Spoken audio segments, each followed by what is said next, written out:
सुनहरी सुबह की पहली किरणें खिड़की से अंदर झांक रही थी जब निर्मला अचानक चौंक कर उठ बैठी। उसका दिल तेजी से धड़क रहा था, चेहरा पसीने से तर था और आंखों में अजीब सी उलझन थी। पास में सो रहे उसके पिता किशन की नींद हल्की सी आहट से खुल गई। उन्होंने देखा कि निर्मला परेशान है। क्या हुआ बेटी, कोई सपना देखा क्या? किशन ने प्यार भरे स्वर में पूछा। निर्मला ने एक पल ठिठक कर जवाब दिया, हाँ पिताजी, एक बहुत अजीब सपना देखा। किशन ने माथे पर हाथ फेरते हुए कहा, सपना? कैसा सपना था? निर्मला ने अपनी उलझन भरी आंखों से उन्हें देखा और धीरे धीरे बोलने लगी, मैं किसी अनजान जगह पर थी। सब कुछ धुंधला था। वहां एक अजीब सी लड़की खड़ी थी। उसका चेहरा तो दिखाई नहीं दे रहा था, लेकिन उसकी आवाज बेहद गूंजती हुई थी। उसने मुझसे बार बार कहा, खुद में देखो तो मुझे पाओगी, जब तक खाओगी नहीं तो कैसे जानोगी? किशन ने हैरानी से पूछा, खाओगी? यह कैसी बात कर रही थी वो? निर्मला ने सिर हिलाते हुए कहा, पता नहीं पिताजी, सब कुछ अजीब था। वो सवाल बार बार मेरे दिमाग में घूम रहा है। खाओगी तो जानोगी, इसका मतलब क्या हो सकता है?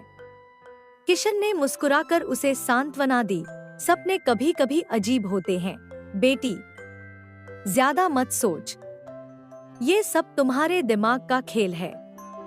सपनों का क्या है, भूल जा। निर्मला ने गहरी सांस ली और सिर हिलाते हुए कहा, ठीक है पिताजी, शायद आप सही कह रहे हैं। किशन ने उसके सिर पर हाथ फेरते हुए कहा, अब मैं जंगल जा रहा हूँ लकड़ियाँ काटने। तू अपना ध्यान रखना और घर का ख्याल रखना। ठीक है पिताजी, आप भी अपना ख्याल रखना और जल्दी लौटना, निर्मला ने मुस्कुराने की कोशिश करते हुए कहा। निर्मला और उसके पिता किशन एक छोटे से गांव में रहते थे। उनकी झोपड़ी बांस और मिट्टी से बनी हुई थी, लेकिन उसमें बसा प्यार और सादगी किसी महल से कम नहीं था। निर्मला का जीवन उसकी माँ की यादों से खाली था, क्योंकि उसके जन्म के कुछ ही समय बाद उसकी माँ का देहांत हो गया था। किशन ने पिता होने के साथ साथ माँ की भूमिका भी निभाई थी। उसने अपनी बेटी को न केवल प्यार से पाला, बल्कि उसे हर छोटी बड़ी बात सिखाई। लकड़ियाँ काटकर और बेचकर जो थोड़ा बहुत कमाता था, उसी से वह अपनी बेटी की हर छोटी खुशी पूरी करने की कोशिश करता। निर्मला भी अपने पिता का सहारा बनने की कोशिश करती। वह घर का कामकाज संभालती और अपने पिता की हर छोटी बड़ी जरूरत का ध्यान रखती। उनके बीच का रिश्ता बेहद गहरा और मजबूत था। लेकिन उस दिन का सपना निर्मला के मन में अजीब सी बेचैनी पैदा कर गया था। वो सोचने लगी, आखिर वो लड़की कौन थी? और वो सवाल, खाओगी तो जानोगी, इसका मतलब क्या हो सकता है? उसका मन अब उस अजीब सपने की गुत्थी को सुलझाने के लिए बेचैन हो उठा। पिता के बाहर जाने के बाद निर्मला अपने घर के आंगन में बैठी गहरी सोच में डूबी हुई थी। उसका चेहरा गंभीर था, मानो किसी अजीब रहस्य को सुलझाने की कोशिश कर रही हो। पास बैठी उसकी सहेली चंपा ने यह देखकर पूछा, अरे निर्मला, क्या हुआ? आज तू इतनी शांत क्यों है? हमेशा की तरह हंसती मुस्कुराती नहीं दिख रही।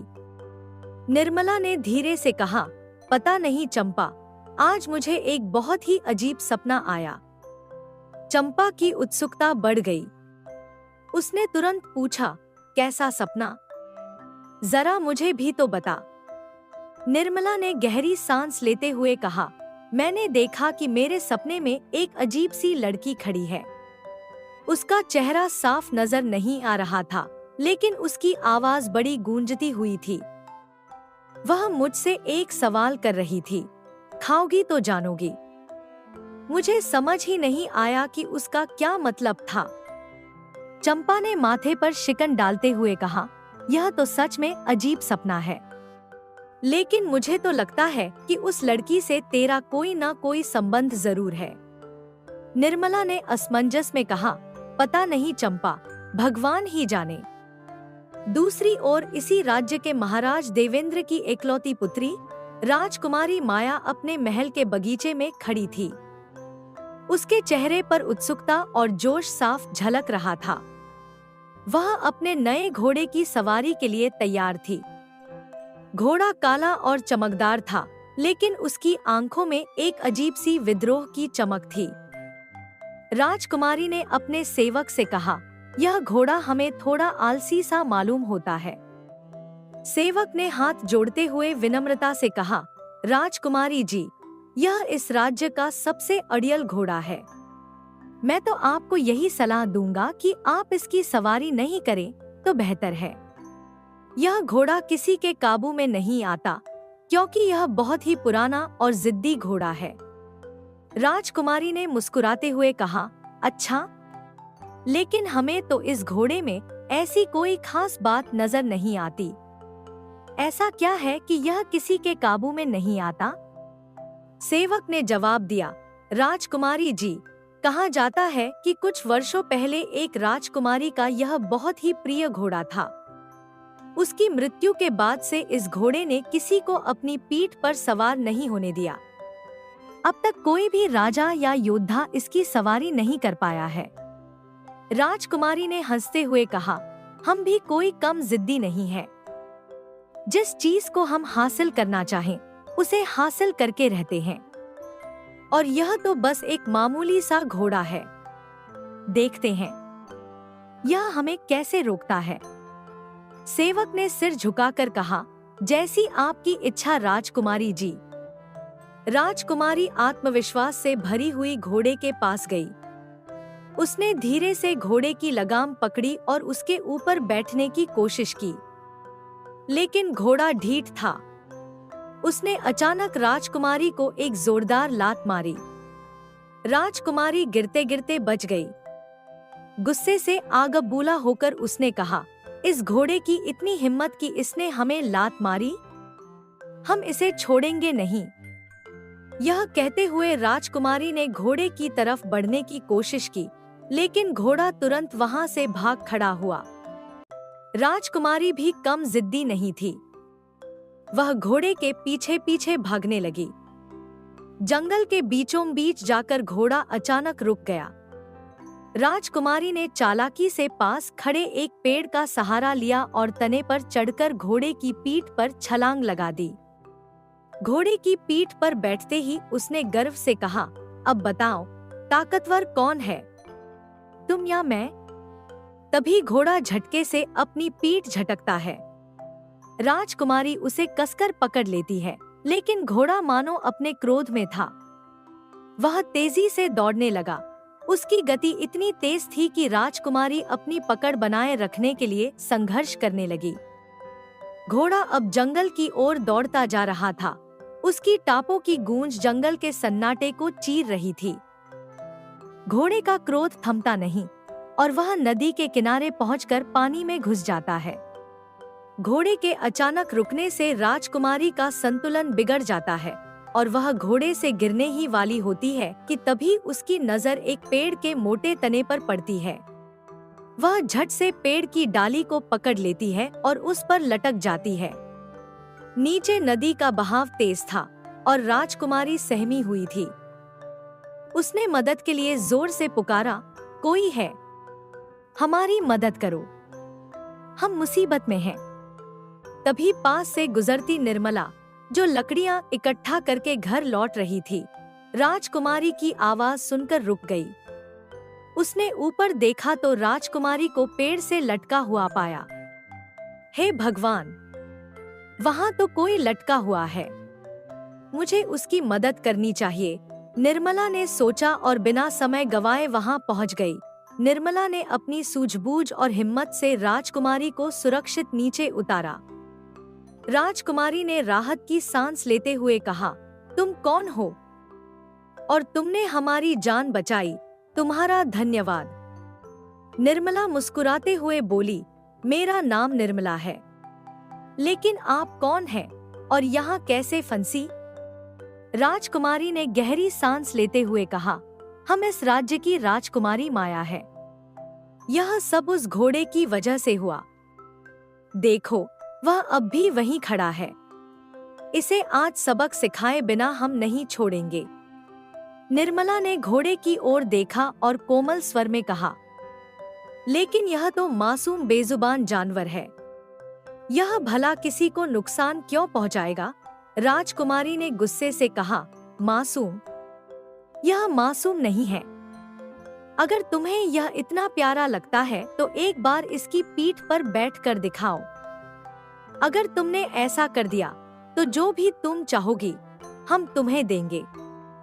निर्मला ने मुस्कुराते हुए कहा, मुझे आपसे कुछ नहीं चाहिए राजकुमारी, लेकिन हाँ, मैं इस प्यारे घोड़े की सवारी जरूर करना चाहूंगी। निर्मला धीरे धीरे घोड़े के पास गई। उसने घोड़े के सिर पर प्यार से हाथ फेरा। घोड़ा, जो अभी तक अड़ियल और क्रोधित था, अचानक शांत हो गया। उसने अपने सिर को झुकाकर निर्मला का स्वागत किया। निर्मला बिना किसी डर के उसकी पीठ पर बैठ गई। आश्चर्यजनक रूप से घोड़ा शांत और स्थिर रहा, मानो उसने अपनी आत्मा को निर्मला के विश्वास के सामने समर्पित कर दिया हो। यह देखकर राजकुमारी माया आश्चर्यचकित रह गई। यह कैसे संभव है? उसने अविश्वास भरी नजरों से निर्मला और घोड़े को देखा। निर्मला राजकुमारी से मुस्कुराते हुए बोली, राजकुमारी जी, अगर प्रेम और दया से किसी के साथ बर्ताव करें तो हर मुश्किल आसान हो जाती है। और बेजुबान जानवर तो हमारे प्रेम के भूखे होते हैं। राजकुमारी ने उसकी बातों पर सहमति जताते हुए कहा, तुम्हारी सादगी और समझदारी ने हमारा दिल जीत लिया है। हम तुमसे बहुत प्रसन्न हैं। इसके बाद राजकुमारी ने अपने गले से मोतियों की बेशकीमती माला उतारी और निर्मला की ओर बढ़ाते हुए कहा, यह माला तुम्हारे लिए है, इसे रख लो। निर्मला हैरान होकर बोली, राजकुमारी जी, यह आप क्या कर रही हैं? मुझे कोई उपहार नहीं चाहिए। राजकुमारी ने हंसते हुए कहा, यह कोई साधारण उपहार नहीं है। यह माला हमारी दोस्ती का प्रतीक है। जब भी तुम्हारा मन मुझसे मिलने का हो, महल आ जाना। यदि कोई तुम्हें रोके तो इस माला को दिखा देना, कोई तुम्हें रोकने की हिम्मत नहीं करेगा।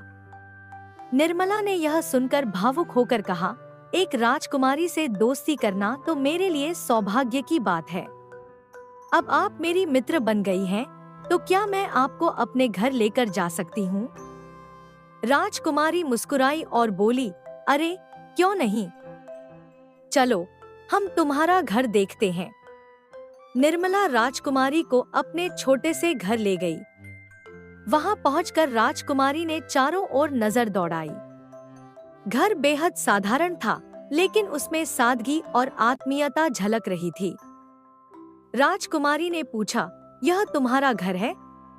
निर्मला ने गर्व से जवाब दिया, हाँ राजकुमारी जी, यह छोटा सा घर ही मेरी दुनिया है। मुझे यहाँ बहुत अच्छा लगता है। राजकुमारी ने उत्सुकता से पूछा, तुम्हारी माँ कहाँ है? निर्मला की आंखों में हल्की उदासी झलकने लगी। उसने धीरे से कहा, मेरी माँ अब इस दुनिया में नहीं है। मेरे जन्म के समय ही वह भगवान के पास चली गई। मेरे पिताजी ने ही मुझे माँ और पिता दोनों का प्यार दिया है। यह सुनकर राजकुमारी का चेहरा गंभीर हो गया।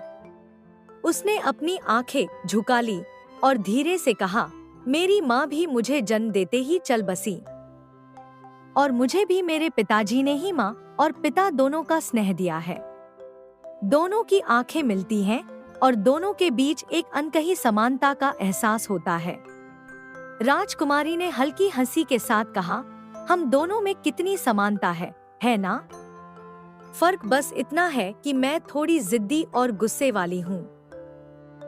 निर्मला मुस्कुराते हुए बोली, और आप महल में रहने वाली हैं, जबकि मैं एक मामूली लकड़हारे की बेटी हूँ। राजकुमारी ने स्नेह से कहा, लेकिन तुम्हारा दिल बहुत बड़ा है, यही तुम्हें खास बनाता है। तभी निर्मला के पिताजी किशन घर में दाखिल होते हैं। उन्होंने राजकुमारी को देखकर चौंकते हुए कहा, अरे निर्मला, यह कौन है? निर्मला ने उत्साह से जवाब दिया, पिताजी, यह हमारी राज्य की राजकुमारी है। किशन आश्चर्य और खुशी से भर गए। उन्होंने हाथ जोड़कर कहा, क्या सच में यह हमारी राजकुमारी है? हम तो बड़े भाग्यशाली हैं कि इतनी बड़ी हस्ती हमारे घर आई है। इसके बाद उन्होंने निर्मला को डांटते हुए कहा, अरे निर्मला, तुमने अभी तक राजकुमारी को कुछ खाने के लिए दिया या नहीं? निर्मला थोड़ा सकपकाई और बोली, बस पिताजी, अभी लेकर आती हूँ। किशन सिर हिलाते हुए बोले, हे भगवान, क्या होगा इस लड़की का? राजकुमारी हमारे घर आई है और इसे उनकी सेवा का ख्याल ही नहीं। राजकुमारी मुस्कुराते हुए बोली, आप मेरी इतनी चिंता मत कीजिए। मुझे लगता है अब मुझे महल लौट जाना चाहिए। वहाँ सब मेरे लिए चिंतित हो रहे होंगे, क्योंकि किसी को नहीं पता कि मैं यहाँ हूँ। किशन ने कहा, ठीक है राजकुमारी जी, लेकिन ध्यान से जाइए। राजकुमारी ने निर्मला की ओर देखा और कहा, तुम बहुत अच्छी हो। हमारा तुम्हारे साथ समय बिताना बहुत सुखद रहा। हम फिर मिलेंगे। निर्मला ने जवाब दिया, आपका बहुत बहुत धन्यवाद राजकुमारी जी। आप ध्यान से महल लौट जाइए।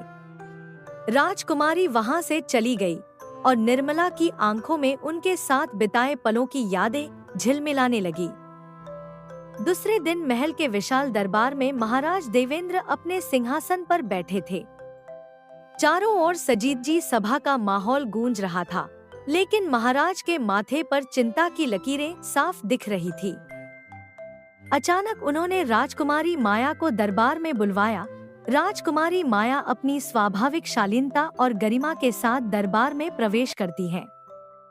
हल्के गुलाबी रेशमी परिधान, मोतियों का हार और सिर पर हल्की सोने की किरणों से सजी उनकी उपस्थिति पूरे दरबार को आलोकित कर देती है। लेकिन महाराज के चेहरे पर गुस्से और चिंता का मिश्रण देखकर माया थोड़ा गंभीर हो जाती है। महाराज ने गंभीर स्वर में कहा, माया, यह हम क्या सुन रहे हैं? तुम रोज महल से बाहर जाकर एक मामूली लकड़हारे की बेटी से मिलने उसके छोटे से घर में जाती हो। माया ने पूरी विनम्रता से उत्तर दिया, जी पिताजी, यह सच है। निर्मला मेरी बहुत अच्छी मित्र है। महाराज ने अविश्वास से कहा, क्या मित्र? और वह भी एक मामूली लड़की से? तुम जानती भी हो कि तुम क्या कह रही हो। तुम हमारी राजकुमारी हो। तुम्हारी हर बात से इस राज्य की प्रतिष्ठा जुड़ी है। तुम्हें हमारी इज्जत का जरा भी ख्याल है। माया ने दृढ़ता से कहा, पिताजी, मेरी मित्रता से आपकी इज्जत का क्या लेना देना है। निर्मला एक बहुत ही नेकदिल और सच्ची लड़की है। उसने मुझे सिखाया है कि सच्चा सम्मान लोगों के दिलों में होता है, न कि उनके ओहदे में। महाराज का गुस्सा अब और बढ़ गया। उन्होंने कहा, क्या तुम्हें यह भी नहीं मालूम कि अगर यह बात दूसरे राज्यों में फैल गई तो कोई भी राजकुमार तुमसे विवाह नहीं करेगा? लोग जानेंगे कि तुम एक तुच्छ और गंदे मानव से मित्रता करती हो।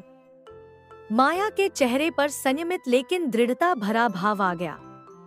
उन्होंने कहा, पिताजी, भगवान का बनाया हुआ कोई भी मानव तुच्छ नहीं होता। यह आपकी सोच है जो मनुष्यों को छोटे और बड़े में बांटती है। और रही बात मेरी मित्रता की, तो क्या आप नहीं चाहते कि मैं अपनी प्रजा के करीब रहूं? अगर हम राजकुमार और राजकुमारियां अपने लोगों के दर्द, उनकी समस्याएं और उनकी सच्चाई को समझेंगे ही नहीं, तो हम उनके लिए न्याय कैसे करेंगे? महाराज का चेहरा लाल हो गया। उन्होंने गहरी सांस लेते हुए कहा, हे भगवान, तुम्हें समझाना तो जैसे पहाड़ तोड़ने के बराबर है। माया शांत लेकिन दृढ़ स्वर में बोली, पिताजी, आप मुझे समझने की कोशिश ही कहाँ करते हैं? मेरी मित्रता मेरी ताकत है, न कि कमजोरी। और मैं हमेशा वही करूंगी जो मुझे सही लगे। सारा दरबार इस साहसी और न्यायप्रिय वार्तालाप को देखकर स्तब्ध रह गया। उधर निर्मला की नींद में एक बार फिर वही अजीब सपना आया जो उसे कई दिनों से परेशान कर रहा था। सपना कुछ इस तरह था, तुम कौन हो और बार बार मेरे सपनों में क्यों आती हो? निर्मला ने ताज्जुब से पूछा।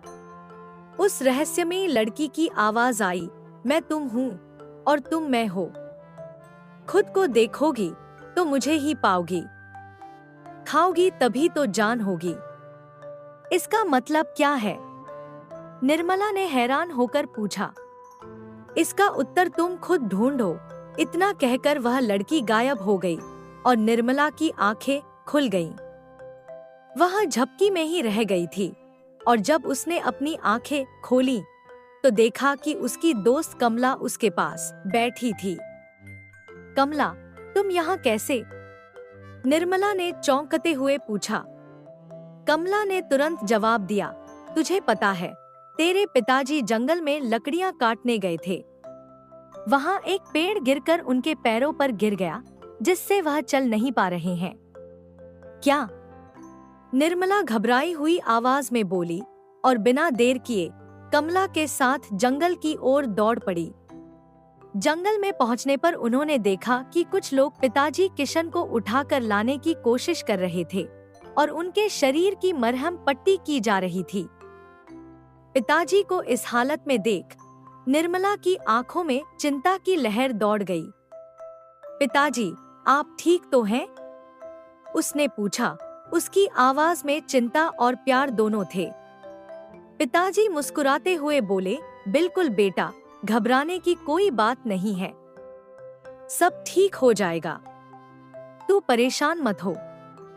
निर्मला ने गहरी चिंता में कहा, पिताजी, आप अपना ध्यान नहीं रखते।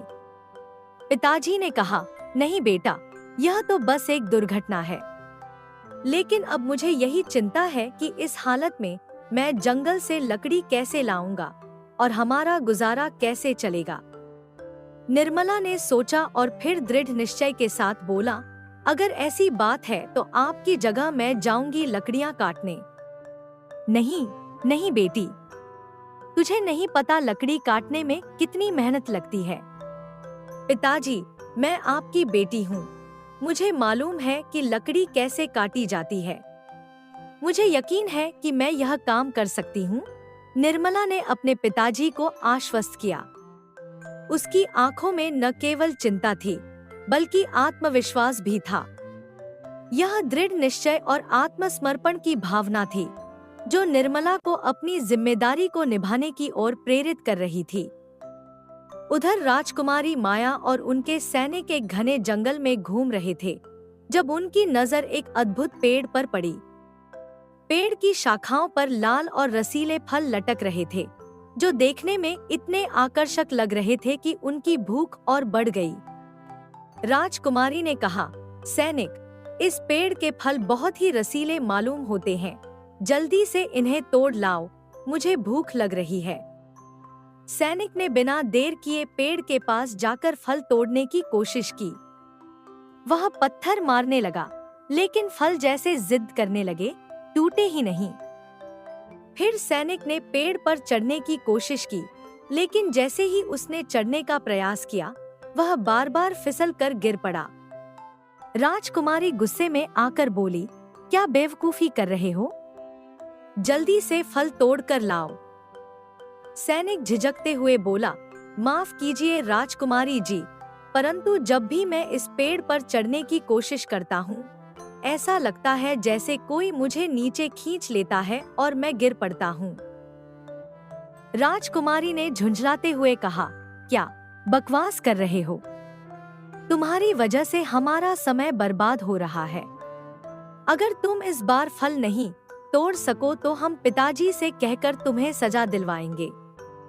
सैनिक अब और दृढ़ निश्चय के साथ पेड़ पर चढ़ता है और कई कोशिशों के बाद वह फल तोड़ ही लेता है। यह लीजिए राजकुमारी जी, आपका फल, वह हांफते हुए कहता है। राजकुमारी ने खुशी खुशी फल लिया और उसे चखा, लेकिन जैसे ही उस फल का स्वाद उसकी जुबान पर आया, उसका चेहरा एकदम खराब हो गया। वह फल बेहद कड़वा था, जैसे उसमें जहर घोल दिया गया हो। क्या यह फल जहर जैसा कड़वा है? राजकुमारी ने मुंह बनाते हुए कहा और तुरंत उस फल को थूक दिया। सैनिक चौंका। राजकुमारी जी, परंतु यह फल तो देखने में बहुत ही स्वादिष्ट और ताजे लग रहे थे, ऐसा नहीं लगता कि यह कड़वा होगा। राजकुमारी ने गुस्से में कहा, तुम क्या समझते हो, हम झूठ बोल रहे हैं? यह फल हमें जहर जैसा कड़वा लगा है। अब हम इसे यहाँ एक पल भी नहीं देखना चाहते। सैनिक, इस पेड़ को जड़ से उखाड़कर काट डालो। सैनिक तुरंत आज्ञा का पालन करते हुए पेड़ को उखाड़ने की तैयारी करता है। सैनिकों ने पूरी ताकत लगाई थी, लेकिन न तो कुल्हाड़ी पेड़ के तने को छू सकी और न ही पेड़ में एक खरोंच आई। सैनिक अपने प्रयास में असफल होने के बाद निराश होकर खड़े थे और राजकुमारी की आंखों में गुस्सा था। उसने सैनिकों को आदेश दिया कि गांव में ऐलान कर दिया जाए कि जो भी इस पेड़ को काटेगा, उसे राजकुमारी की तरफ से मुंह मांगा इनाम मिलेगा। यह सुनकर गांव के लोग उस पेड़ के पास जमा हो गए और हर कोई अपनी ताकत और हुनर दिखाने की कोशिश करने लगा, लेकिन सबकी कोशिशें नाकाम हो गईं। पेड़ जैसे किसी अदृश्य शक्ति से बंधा हुआ था। उसकी घनी शाखाएं हिलने तक नहीं पाईं और पेड़ की मजबूत लकड़ी पर एक भी खरोंच तक नहीं आई। इस दौरान निर्मला, जो अपनी जिंदगी की कठिनाइयों से जूझ रही थी, अपने पिताजी के साथ लकड़ियां काटने जंगल जाती थी। उसने यह सब सुना। उसकी दोस्त कमला ने उसे बताया कि गांव में राजकुमारी ने किसी अद्भुत पेड़ को कटवाने का आदेश दिया है। यह जानकर निर्मला थोड़ी चौंकी। कमला ने कहा, अगर तुम चाहो तो उस पेड़ को काटने की कोशिश क्यों नहीं करती? तुम तो लकड़हारे की बेटी हो और शायद तुम में वो ताकत हो जो दूसरों में नहीं थी। निर्मला ने सोचा, यह मौका हो सकता है। यदि मुझे यह पेड़ काटने का मौका मिल जाए, तो शायद राजकुमारी मुझे कोई अच्छा इनाम दे। इसके अलावा मेरे पिताजी की स्थिति भी बहुत खराब है। शायद इससे उनकी चिंता कम हो जाए। निर्मला ने अपनी उम्मीदों को संजोते हुए अपनी योजना बनाई और दोनों दोस्त उस रहस्यमय पेड़ के पास पहुंचने के लिए जंगल की ओर चल पड़ी। निर्मला जैसे ही जंगल पहुंचती है, राजकुमारी माया ने निर्मला को जंगल में देखकर अपनी आंखों में खुशी और उत्सुकता के साथ कहा, अरे निर्मला, तुम यहाँ कैसे आई? निर्मला हंसते हुए जवाब देती है, राजकुमारी जी, मैंने सुना कि आपने उस पेड़ को काटने वालों को इनाम देने की घोषणा की है और मुझे लगता है कि मुझे भी उस पेड़ को काटने का एक मौका मिलना चाहिए। राजकुमारी ने चौंकते हुए कहा, तुम्हारा यह कहना बहुत मजेदार है निर्मला। तुम उसे काटने की कोशिश कैसे कर सकती हो, जिस पेड़ को ये बलशाली लोग भी नहीं काट पाए? फिर राजकुमारी के चेहरे पर हंसी का झंकार गूंजता है। तुम कहती हो कि तुम इसे काटने की कोशिश करना चाहती हो, लेकिन तुम जानती हो न कि यह पेड़ कितना मजबूत है। निर्मला मुस्कुराते हुए उत्तर देती है, राजकुमारी जी, आप कहती हैं कि हम दोस्ती में सब कुछ कर सकते हैं, तो फिर एक मौका तो देना ही चाहिए। राजकुमारी के चेहरे पर हल्की सी झिझक और फिर एक मंद हंसी आती है। ठीक है, तुम भी कोशिश कर लो। निर्मला ने अपना कुल्हाड़ी पकड़ा और पूरे हौसले के साथ पेड़ पर वार किया। अचानक एक फल पेड़ से गिरकर उसके कदमों में आ गिरा। यह फल रसीला और चमकदार था और उसकी खुशबू इतनी आकर्षक थी कि निर्मला का मन उसे खाने का लालच करने लगा। लेकिन राजकुमारी ने तुरंत उसे रोकते हुए कहा, रुक जाओ निर्मला, यह फल बहुत कड़वा है, यह जहर की तरह है, तुम इसे मत खाना। निर्मला की आंखों में झलकी एक अजीब सी चहक, लेकिन राजकुमारी जी, मेरा दिल बहुत चाहता है इसे चखने का। मुझे लगता है कि एक बार तो इसे खाकर देखना चाहिए। राजकुमारी ने फिर कहा, ठीक है, अगर तुम इसे खाकर अपना मन खराब करना चाहती हो तो यह तुम्हारा फैसला है। निर्मला ने फल को उठाया और उसे एक साथ चख लिया। कुछ ही क्षणों में निर्मला के चेहरे पर एक अद्भुत परिवर्तन आया। जैसे ही वह फल खाती है, उसका स्वाद न केवल मीठा था, बल्कि निर्मला को एक गहरी सुकून और आनंद का एहसास हुआ। लेकिन तभी अचानक उसे एक अनदेखी दुनिया का आभास होने लगता है। उसकी आंखों के सामने एक विशाल और शानदार महल का दृश्य उभरने लगता है, जिसमें एक राजसभा थी, जहां एक राजकुमारी किसी विशेष स्थान पर बैठी हुई थी, परंतु वहां किसी के भी चेहरे स्पष्ट नजर नहीं आ रहे थे। निर्मला के मन में एक हलचल सी मचने लगती है और उसकी नजरें भ्रमित हो जाती हैं। तभी कमला की आवाज गूंजती है, क्या हुआ निर्मला? तुम कहाँ खो गई हो? तुम पेड़ को काटना भूल गई हो। निर्मला चौंकते हुए अपनी स्थिति को समझती है और फिर से अपने लक्ष्य पर ध्यान केंद्रित करते हुए राजकुमारी से कहती है, राजकुमारी जी, यह फल सचमुच बहुत मीठा है, जैसा कि आपने बताया नहीं था। राजकुमारी ने एक पल के लिए निर्मला को देखा और कहा, तुम क्या कह रही हो? यह फल तो हमने खुद खाया था और वह तो किसी जहर से कम नहीं था, बिल्कुल कड़वा था। निर्मला दृढ़ स्वर में बोली, राजकुमारी जी, मैं झूठ नहीं बोल रही। यह फल सच में बहुत मीठा है। देखिए, मैं इस फल को पूरा खा सकती हूँ, क्योंकि मैंने इससे पहले कभी इतना स्वादिष्ट फल नहीं खाया। राजकुमारी की आंखों में एक अजीब सी उलझन थी और वह फिर से बोली, यह तो बहुत ही अजीब बात है, हम कुछ समझ नहीं पा रहे। निर्मला ने अपनी बात जारी रखते हुए कहा, राजकुमारी जी, इस फल को खाने के बाद मुझे एक अजीब सा दृश्य नजर आया। यह दृश्य बिल्कुल वैसा था जैसे वह रहस्यमय सपना जो मुझे बार बार आता है।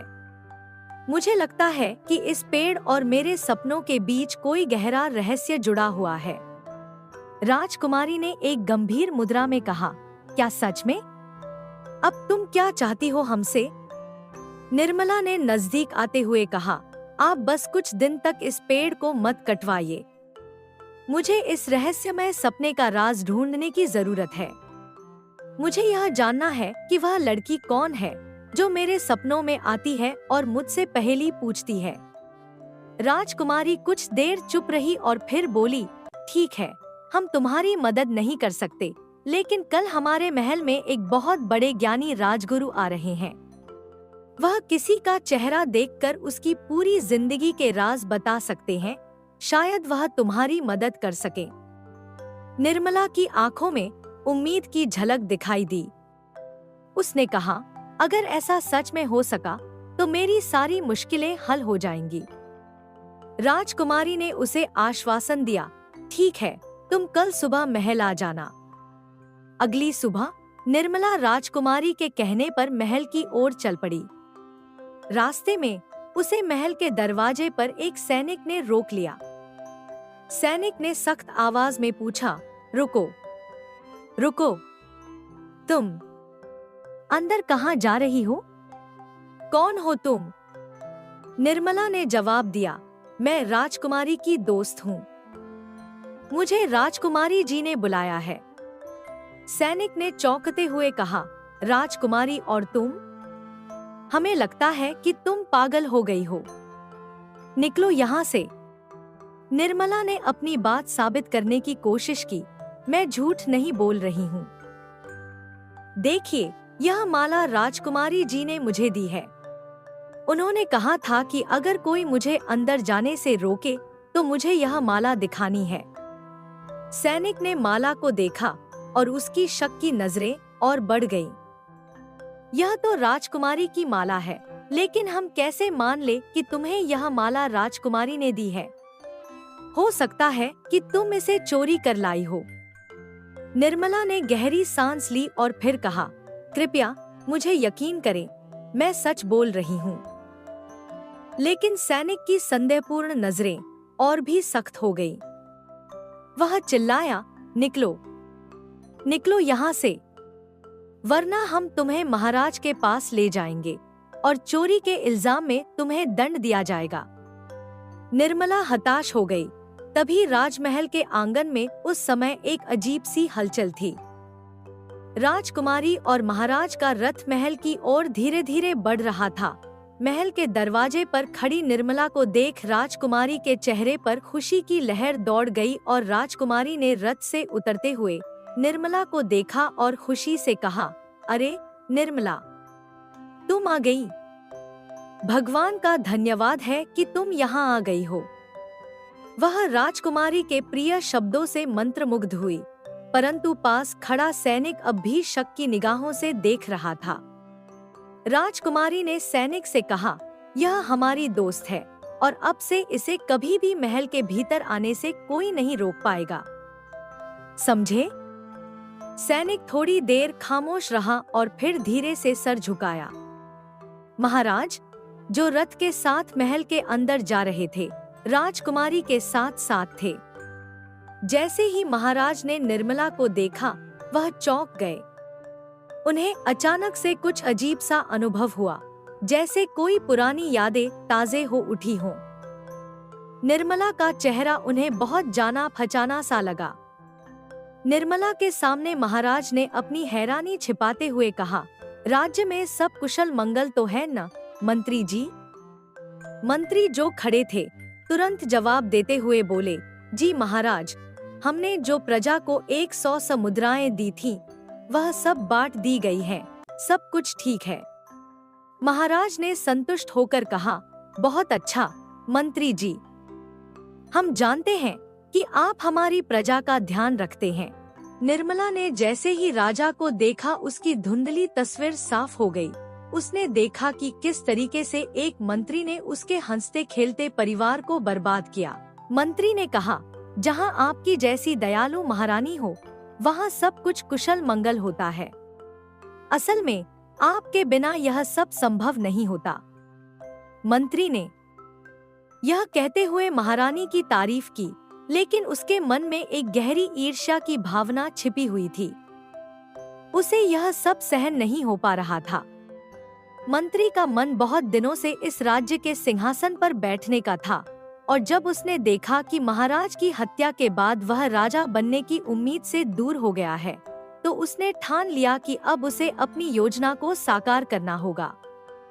एक शातिर मुस्कान के साथ वह सोचने लगा, जैसे मैंने महाराज को मारकर रास्ते से हटा दिया था, वैसे ही महारानी को भी मारकर इस राज्य की गद्दी पर बैठूंगा। मंत्री ने धीरे धीरे राज्य की सारी सेना को अपने पक्ष में कर लिया था और प्रजा से मिलने वाला सारा धन भी अपने पास रख लिया था। उसकी यह चाल इस राज्य पर कब्जा करने की थी, और वह हर कदम सावधानी से उठा रहा था ताकि उसका राजसी सपना पूरा हो सके। उसकी आंखों में घातक इरादे थे और वह किसी भी कीमत पर महारानी को अपने रास्ते से हटा देना चाहता था। महाराज और महारानी की एक ही प्यारी और नर्म मिजाज पुत्री थी, राजकुमारी चंद्रा। उसका सौम्य और प्रेमपूर्ण स्वभाव सबको आकर्षित करता था। वह हमेशा अपने आसपास के लोगों के साथ प्रेम से पेश आती थी और हर किसी को अपनी मासूमियत और सादगी से अपना बना लेती थी। उसकी आंखों में एक अलग ही चमक थी और उसकी मुस्कान से महल का हर कोना रोशन होता था। एक दिन महारानी ने अपनी बेटी को पास बुलाया और एक महत्वपूर्ण बात कही, चंद्रा, मुझे तुमसे एक बात करनी है। हम तुम्हारे लिए एक बहुत ही शक्तिशाली और योग्य राजकुमार से तुम्हारा रिश्ता तय कर चुके हैं। क्या तुम्हें इसमें कोई आपत्ति है? राजकुमारी ने अपनी माँ की बातों को ध्यान से सुना, फिर मुस्कुराते हुए कहा, माँ, आपने जो भी हमारे लिए सोचा है वह सही ही होगा। मुझे कोई आपत्ति नहीं है। हम आपसे यही जवाब चाहते थे। माँ बेटी के बीच यह संवाद था जो एक नए जीवन की शुरुआत का प्रतीक था। दोनों बहुत खुश थीं, क्योंकि यह विवाह दोनों के लिए सम्मान और गर्व का विषय था। उन्होंने तय किया कि जल्द ही राजगुरु से शुभ तिथि लेकर इस विवाह को संपन्न किया जाएगा। लेकिन शायद किसी की नजर लग चुकी थी इस खुशी को। वह खुशी जो पूरी तरह से स्थिर थी, अब एक भयानक तूफान की ओर बढ़ रही थी। एक रात मंत्री ने अपनी सैनिकों की टोली के साथ महल पर हमला कर दिया। वह इतने शातिर तरीके से आया था कि किसी को भी इसकी भनक नहीं लगी। जो भी सैनिक महारानी के बचाव में आगे बढ़े, उन्हें बर्बरतापूर्वक मार दिया गया। मंत्री ने महारानी के कमरे में घुसते हुए कहा, तुम्हारी बार बार की अच्छाइयों ने ही तुम्हें हमारा दुश्मन बना दिया है। अब तुम्हारा राज खत्म हुआ और हमारा समय शुरू हुआ। तुम्हें इसका पछतावा होगा, महारानी। महारानी ने संघर्ष किया, पर मंत्री ने उस पर क्रूरता से हमला किया। यह तुमने क्या किया, मंत्री? महारानी अपनी जान को सहेजते हुए बोली, हमने तुम पर विश्वास किया था, लेकिन तुमने हमारे साथ विश्वासघात किया। मंत्री हंसते हुए बोला, अब तुम्हारे पास कुछ नहीं बचा है, महारानी। बहुत हो गया तुम्हारा राज, अब तुम्हारा अंत निश्चित है। और महारानी की अंतिम सांस के साथ वह इस संसार से विदा हो गई। यह दृश्य राजकुमारी चंद्रा ने अपनी आंखों से देखा और दिल में गहरे गम और बदले की आग लेकर वह जोर जोर से चिल्लाई, तुमने हमारी माँ को मार डाला है। मैं तुम्हें छोड़ूंगी नहीं, मैं तुम्हारा बदला लूंगी। मंत्री ने गुस्से में कहा, हमें इससे कोई फर्क नहीं पड़ता, राजकुमारी। तुम जिंदा रहोगी तो बदला लोगी, लेकिन आज से तुम्हारी जिंदगी हमें अब और तकलीफ नहीं देगी। हमारे सैनिकों, इसे पकड़ो और जिंदा जंगल में दफना दो। इसका अंत अब यहीं होगा। राजकुमारी चंद्रा को दूर जंगल में जिंदा दफन दिया गया, जहां उसकी घुट-घुट कर मौत हो गई। राजमहल में अब मंत्री का शासन था और वह सत्ताधारी बन चुका था। वर्षों बाद मंत्री की पत्नी ने एक पुत्री को जन्म दिया, लेकिन दुर्भाग्यवश वह भी जल्दी ही चल बसी। इस परिवार की जड़ें अब संकट और बलात्कार से जुड़ी थी। 40 वर्षों बाद निर्मला को होश आता है। वह खुद को राजमहल में पाती है और उसकी आंखों में हैरानी और अविश्वास की लहर होती है। वह धीरे से कहती है, निर्मला? नहीं, मैं चंद्रा हूँ, राजकुमारी चंद्रा। महल के भीतर का दृश्य अत्यधिक गंभीर और रहस्यमय था। निर्मला, जिसने अभी अभी अपने पिछले जन्म की सच्चाई को उजागर किया था, राजमहल में खड़ी थी। चारों ओर सन्नाटा था और हर कोई उसकी बातों को सुनकर स्तब्ध था। महाराज, जो कभी अपने घमंड और ताकत के लिए जाने जाते थे, अब पसीने से लथपथ खड़े थे। उनके चेहरे पर डर और अपराध बोध स्पष्ट दिखाई दे रहा था। राजकुमारी ने हिम्मत जुटाकर कहा, निर्मला, तुम क्या कह रही हो? ये सब बातें कैसे सच हो सकती हैं? हमारे पिता ऐसा कभी नहीं कर सकते। निर्मला ने गहरी सांस ली और शांत स्वर में कहा, राजकुमारी, मैं यह सब अपनी कल्पना से नहीं कह रही। मैं वही हूँ जिसे तुम्हारे पिता ने 45 साल पहले जिंदा दफना दिया था। अगर मेरी बातों पर यकीन नहीं है, तो चलो मैं तुम्हें सच्चाई दिखाती हूँ। उस पेड़ के पास चलो जहाँ मेरा पार्थिव शरीर छुपाया गया था। मंत्री, जो अब राजा बने हुए थे, गुस्से में चिल्लाएं, यह लड़की झूठ बोल रही है, इसे महल से बाहर निकालो। लेकिन उनकी आवाज में डर साफ झलक रहा था।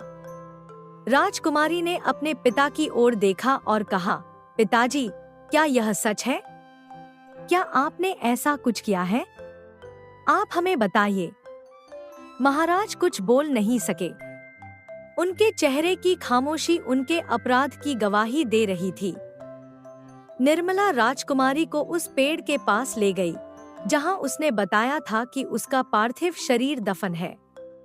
महल के सैनिकों ने खुदाई शुरू की और कुछ ही देर में वहां से एक कंकाल बाहर निकला। कंकाल पर शाही गहने और वस्त्र अब भी मौजूद थे, जो यह प्रमाणित करते थे कि वह किसी राजघराने का हिस्सा था। राजकुमारी ने घबराते हुए कहा, यह कैसे हो सकता है? यह सब सच है। पिताजी, आपने यह क्यों किया? महाराज अब चिल्लाते हुए बोले, हाँ, मैंने यह सब किया था। मैंने इस राज्य को पाने के लिए हर रास्ता अपनाया, इस लड़की को जिंदा दफनाकर मैंने अपना रास्ता साफ किया, लेकिन आज यह सब जानकर तुम मेरा क्या करोगी? महाराज ने तलवार उठाई और निर्मला की ओर बढ़े। इस बार मैं तुम्हें नहीं छोड़ूंगा, तुम्हें हमेशा के लिए खत्म कर दूंगा। लेकिन जैसे ही उन्होंने हमला करने की कोशिश की, राजकुमारी चंद्रा बीच में आ गई। राजकुमारी ने पास खड़े एक सैनिक से तलवार छीनी और अपने पिता की ओर देखकर कहा, माफ करना पिताजी, पर आज मैं आपकी इस क्रूरता को और नहीं सह सकती। आपने जो पाप किया है उसकी सजा अब आपको मिलेगी। यह कहकर राजकुमारी ने अपने ही पिता पर वार कर दिया। महाराज जमीन पर गिर पड़े। मरते समय उनके चेहरे पर पछतावे की छाया थी। निर्मला ने राजकुमारी को रोते हुए देखा और कहा, तुमने अपने ही पिता को मार दिया। यह कितना कठिन निर्णय था।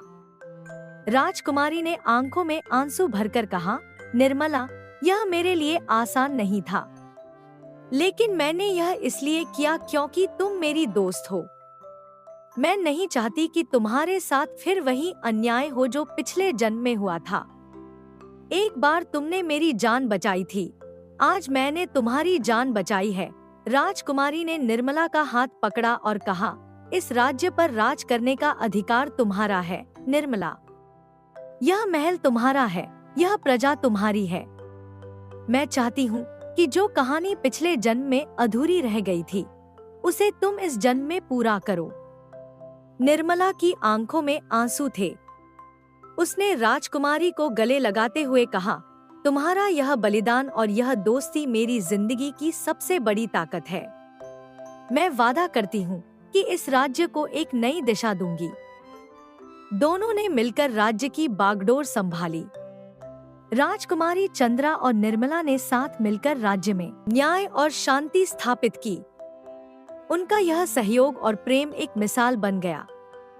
इस कहानी का अंत न केवल न्याय और सच्चाई की जीत पर आधारित था, बल्कि यह भी सिखाता है कि दोस्ती और बलिदान का महत्व क्या होता है। दोस्तों, अगर आपको वीडियो अच्छी लगी हो तो जाने से पहले प्लीज इस वीडियो को लाइक और चैनल को सब्सक्राइब करते हुए जाइए, और हाँ, कमेंट में लिखकर जरूर बताएं कि आपको वीडियो कैसी लगी। धन्यवाद। हंसते रहिए, मुस्कुराते रहिए, लाइफ में मोटिवेटेड रहिए।